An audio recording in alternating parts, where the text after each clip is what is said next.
Hello friends, একটা রাজ্যে কি শুধুমাত্র সন্দেহের ভিত্তিতে কাউকে 1 ইয়ার পর্যন্ত ডিটেইন করা সম্ভব? বা কাউকে গুন্ডা বা অ্যান্টি সোশ্যাল তকমা দিয়ে তাকে ডিস্ট্রিক্ট থেকে ব্যান করে দেওয়া কি সম্ভব?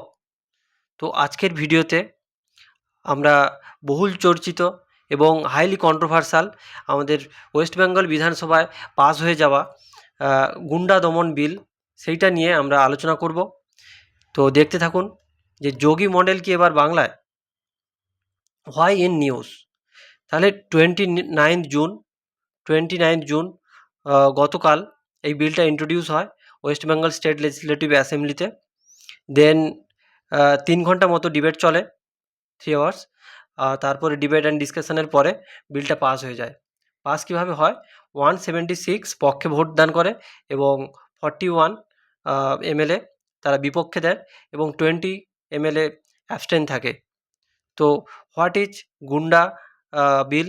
এবং তারপরে কি আমরা দেখি যে প্রতিটা নিউজ চ্যানেলে ব্রেকিং নিউজ হিসেবে চালানো হয় এবং হাইলি কন্ট্রোভার্সাল একটা বিল। এবং কন্ট্রোভার্সি যেটাকে নিয়ে সেটা হচ্ছে ডিটেনশন উইদাউট ট্রায়াল, সেই ব্যাপারটাকে নিয়ে বেশি কন্ট্রোভার্সি ক্রিয়েট হয়েছে। তো বিগ কোশ্চেন যেটা, what is goonda Bill and why now, and এটা good or evil or dangerous for our society, এটা নিয়ে বিগ কোশ্চেন। এবং সবাই প্রশ্ন তুলছে যেগুলো, যে হোয়াট ইজ গুন্ডা বিল। যে অফিসিয়াল নেম বলছে West Bengal public safety and control for anti social activities bill, control of anti social activities bill 2026। আর পপুলারলি এটা নোন অ্যাজ গুন্ডা বিল। তো হু ইজ গুন্ডা?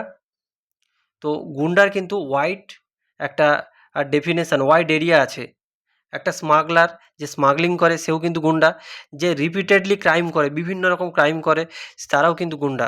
তো ওয়াইড একটা ডেফিনেশান আছে। Anti social element, anti social কাজে যারা ইনভলভ তারা সবাই কিন্তু গুন্ডা, কারণ তারা হচ্ছে পাবলিক পিস অ্যান্ড সেফটি হচ্ছে ডিসরাপ্ট করে।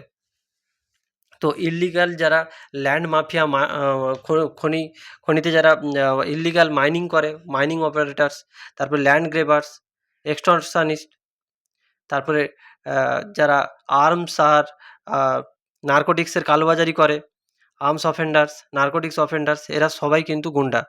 তো anyone involved in repeated anti social activities that create fear, disruption or harm to public order can be identified as গুন্ডা। ওকে, তো আমাদের যে আজকের ভিডিওটা, সেটা এক্সাম পার্সপেক্টিভে কী কী বিষয় নিয়ে গুরুত্বপূর্ণ সেটা আমরা দেখে নেব। খুব ভালো করেই দেখে নেব যে কোন কোন আর্টিকেল, কোন কোন কনস্টিটিউশনাল প্রভিশন ইনভলভড আছে, কী কনস্টিটিউশনাল ডিবেটস আছে, এবং ইম্পর্টেন্ট কেস স্টাডিজও দেখে নেব। তো জুডিশিয়াল ভিউ পয়েন্টে বলেছে যে extra ordinary powers must be matched with extra ordinary সেফগার্ডস। এটা সুপ্রিম কোর্ট অফ ইন্ডিয়া একটা জাজমেন্টে জুডিশিয়াল ভিউ পয়েন্টে বলেছিল। তো কী কী কনস্টিটিউশনাল প্রভিশন ইনভলভড আছে? আর্টিকেল 21 আমরা জানি কি, right to life and personal liberty. Article 300 right two property. তো এখানে প্রপার্টির যে সম্পত্তির বাজেয়াপ্ত করে নিলে কি হতে পারে না হতে পারে সেটা নিয়েও কিন্তু ডিসকাশান আছে। Article 14 right to equality. Article 32 আর 226। আর্টিকেল 32তে আমাদের সুপ্রিম কোর্টে রিট পিটিশান আছে, যেটাকে বি আর আম্বেদকর বলেছিলেন কি soul and heart and soul of the constitution. আর আর্টিকেল 226 এটা হচ্ছে রিট পিটিশান আমাদের হাইকোর্টে করা যায়। তো রাইট টু কনস্টিটিউশনাল রিমেডিসও বলা হয়। তো এইটা খুবই ইম্পর্ট্যান্ট, এগুলো এক্সাম পার্সপেক্টিভে। তো এক্সাম পার্সপেক্টিভের দিক থেকে ভিডিওটি অত্যন্ত গুরুত্বপূর্ণ হতে চলেছে।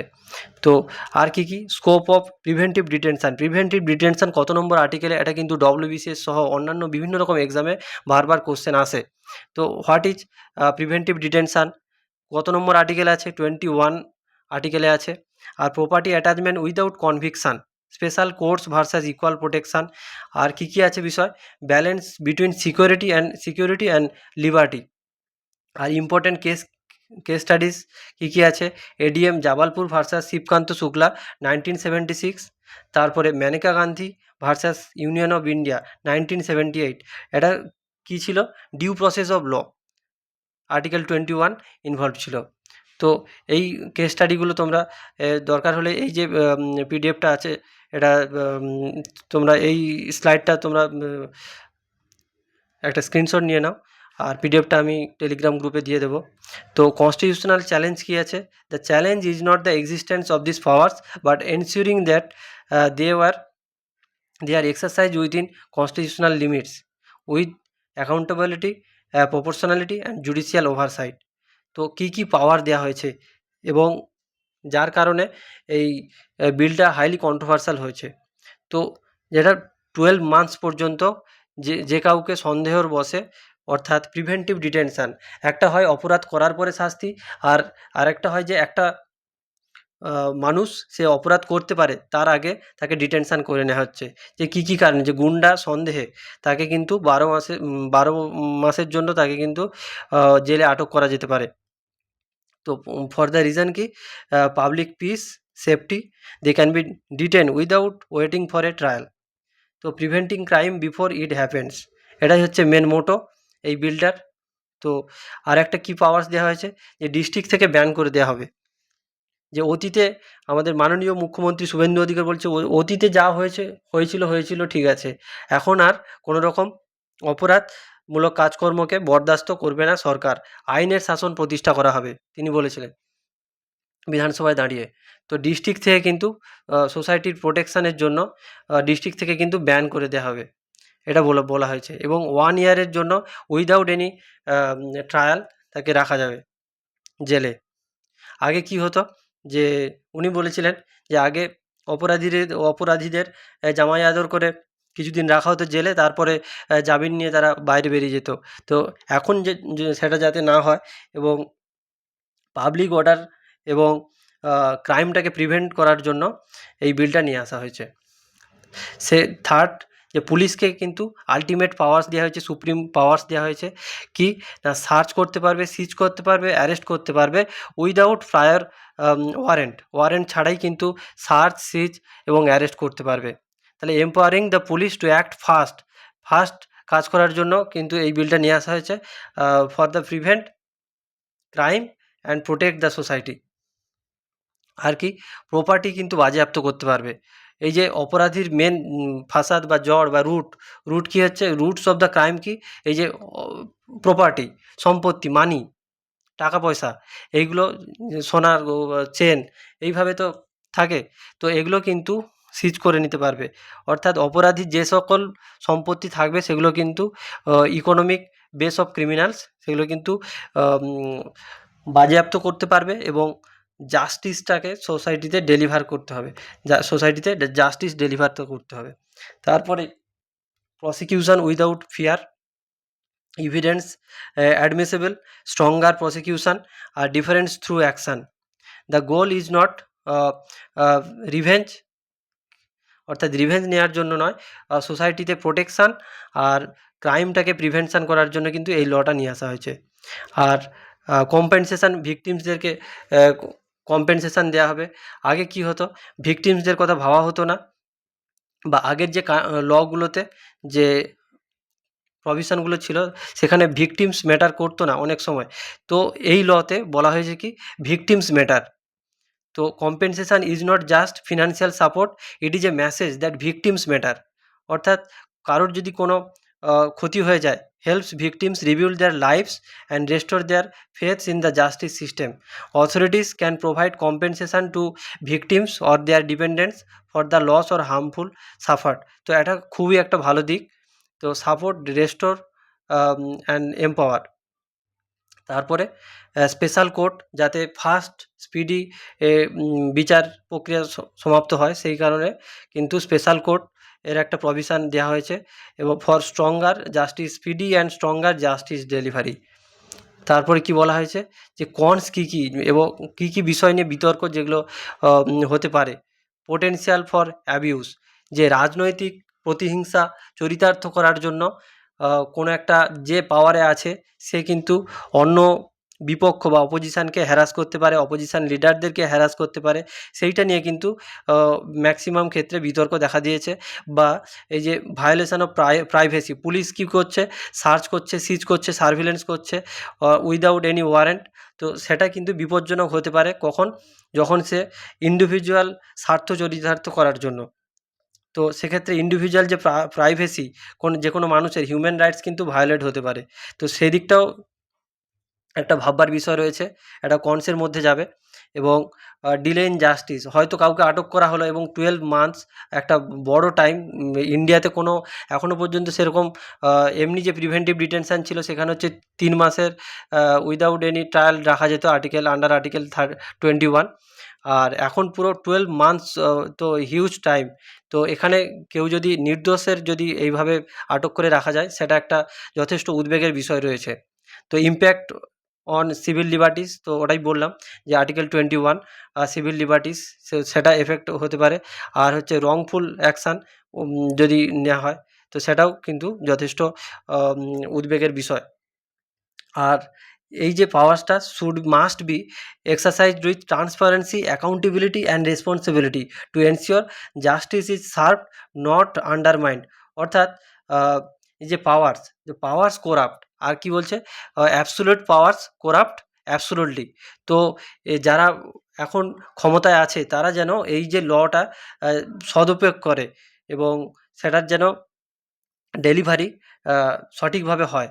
তো আমরা দেখে নেব যে কী কী প্রোস অ্যান্ড কনস রয়েছে, এবং দেখে নিলাম।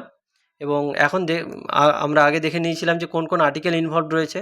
তো আরেকবার রিভিশন করে নেব। Article 21 right to life and personal liberty, article 300 right two property, article 14 right to equality. তো এই সব আর্টিকেলগুলো কিন্তু এবারে এক্সাম পার্সপেক্টিভে ইম্পর্টেন্ট হয়ে যাবে। তো কোশ্চেন কোথা থেকে আসে, যেগুলো নিউজে থাকে। তো সেই কারণে আমাদের কিন্তু ডব্লিউবিসিএস সহ অন্যান্য এক্সামে যেভাবে এখন কনসেপচুয়াল এবং current affairs related static portion থেকে কোশ্চেন আসছে, তো এইরকমভাবে কিন্তু কন্টেন্টগুলো তৈরি করে নিতে হবে এবং এক্সামের আগে এই স্ট্যাটিক পোর্শনগুলো ভালো করে দেখে যেতে হবে। এই যে ADM Jabalpur versus Shivkant Shukla preventive detention case, এটা মনে রাখতে হবে, খুবই ইম্পর্ট্যান্ট। এবং Maneka Gandhi versus union of India 1978 article 21 right to privacy, due process of law, এই কনসেপ্টটা কিন্তু খুবই ইম্পর্ট্যান্ট। আমাদের এখন থিওরিটিক্যাল ক্লাসও হচ্ছে, তো সেখানে এইগুলো বিশদভাবে আলোচনা করা হবে। তো আজকের এই পর্যন্ত থাক।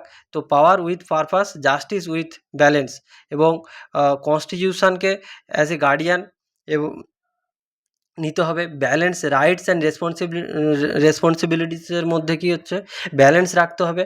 আর পাওয়ারটাকে পারপাসফুল হতে হবে, পারপাসফুল হতে হবে এবং সঠিক পারপাসে কিন্তু পাওয়ারটাকে ইমপ্লিমেন্টেশান করতে হবে। অর্থাৎ ফেয়ার ইমপ্লিমেন্টেশান খুবই দরকার, যেন মিসইউজ যেন না হয় সেটাও নজর রাখতে হবে। তো justice is the ultimate goal. আর অ্যাকাউন্টেবিলিটি আর ট্রান্সপারেন্সি এইটা কিন্তু খুবই দরকার। তো দেখা যাক ভবিষ্যতে এর ইমপ্যাক্ট কীভাবে আসে সোসাইটিতে, যদি জাস্টিস ডেলিভারি হয় এবং